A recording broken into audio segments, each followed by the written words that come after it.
రేపు విదేశాలకు వెళ్లాలని ప్రపంచ నలుమూలలా ఉన్నవారు ఆశిస్తున్నారు. ఈ మేరకు వివిధ దేశాలకు చెందినవారు వివిధ దేశాలకు హైయర్ స్టడీస్ ఉద్యోగ అవకాశాల కోసం ఎక్కువగా వెళ్తుంటారు. ఇలా వెళ్లేవారు ఎక్కువగా America, Australia, Singapore, Germany, European countries వైపు ఎక్కువగా మొగ్గు చూపుతున్నారు. ఇలా చదువులు, ఉద్యోగాల కోసం విదేశాలు వెళ్లి అనేక సమస్యలు ఎదుర్కొంటున్నారు. అయితే ఇలా ఇతర దేశాల నుంచి వలస వస్తున్న వారి టార్గెట్ గా కొంతమంది వారిని వివిధ రకాలుగా వాడుకుని వేధించే దిశగా అడుగులు వేస్తున్నారు. ఇందులోనూ చాలా వరకు మన స్వదేశానికి చెందిన వారి హస్తం ఉండడం ఒకంత ఆందోళన కలిగించే విషయం.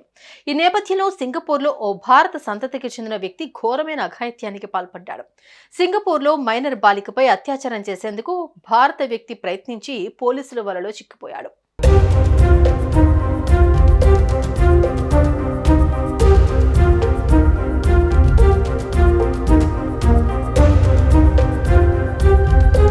ఈ మేరకు సింగపూర్లో భారత సంతతికి చెందిన వ్యక్తికి సింగపూర్ కోర్టు జైలు శిక్ష విధించింది. 17 ఏళ్ల బాలికపై అత్యాచారానికి పాల్పడిన కేసులో భారత సంతతికి చెందిన బార్ యజమానికి జూలై 8న సింగపూర్ కోర్టు 13 ఏళ్ల జైలు శిక్ష విధించింది. కాగా నిందితుడు భారత సంతతికి చెందిన 42 ఏళ్ల రాజ్ కుమార్ బాలాగా గుర్తించారు పోలీసులు. అత్యాచారం, వేధింపులకు పాల్పడడం, పరారీలో ఉన్న వ్యక్తికి ఆశ్రయం కల్పించడం వంటి చార్జెస్ ను అతనిపై మోపినట్లు పోలీసులు తెలిపారు. అయితే బెయిల్ పెండింగ్ అప్పీల్ ప్రకారం తన క్లయింట్ ను రిలీజ్ చేయాలని డిఫెన్స్ లాయర్ రమేష్ తివారీ మీడియాతో అన్నారు. ఫిబ్రవరి 2020లో సింగపూర్ గర్ల్స్ హోమ్ నుంచి పారిపోయినప్పుడు బాధితురాలికి 17 ఏళ్లు. ఈ క్రమంలో లిటిల్ ఇండియా ఆవరణలోని హోటళ్లు, మోటళ్లు, ఫుడ్ స్టోర్లు ఉండే డన్లప్ స్ట్రీట్లోని బాలాస్ డాన్ బార్ అండ్ బిస్ట్రోల్ ఉద్యోగ అవకాశం ఉందని అక్కడ పనిచేస్తున్న మరొకరి ద్వారా బాధితురాలు తెలుసుకుంది.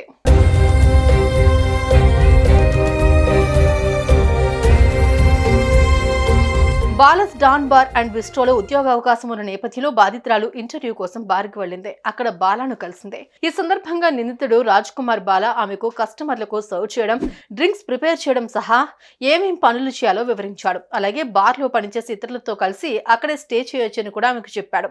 ఈ నేపథ్యంలో బాధితురాలు కొన్ని రోజులు బార్లో పనిచేసింది. అయితే పరారీలో ఉన్న వ్యక్తుల గురించి పోలీసుల వద్ద సమాచారం ఉండటంతో వారు ఫిబ్రవరి 22, 2020న దాడి చేశారు. పోలీసుల నుంచి తప్పించుకోవడానికి బాధితురాలు మరో అమ్మాయితో కలిసి పారిపోయింది. అయితే వీరిని నిందితుడు బాలా పట్టుకుని తన నివసించే ప్రదేశానికి తీసుకెళ్లాడు. అనంతరం ముగ్గురు కలిసి పీకల దాకా మద్యం సేవించారు. బాధితురాలు మత్తులో ఉన్న సమయంలో బాలా ఆమెపై అత్యాచారానికి పాల్పడ్డాడు. మరో బాలికతోనూ అతను లైంగిక చర్యలకు దిగినట్లుగా పోలీసుల విచారణలో తేలింది.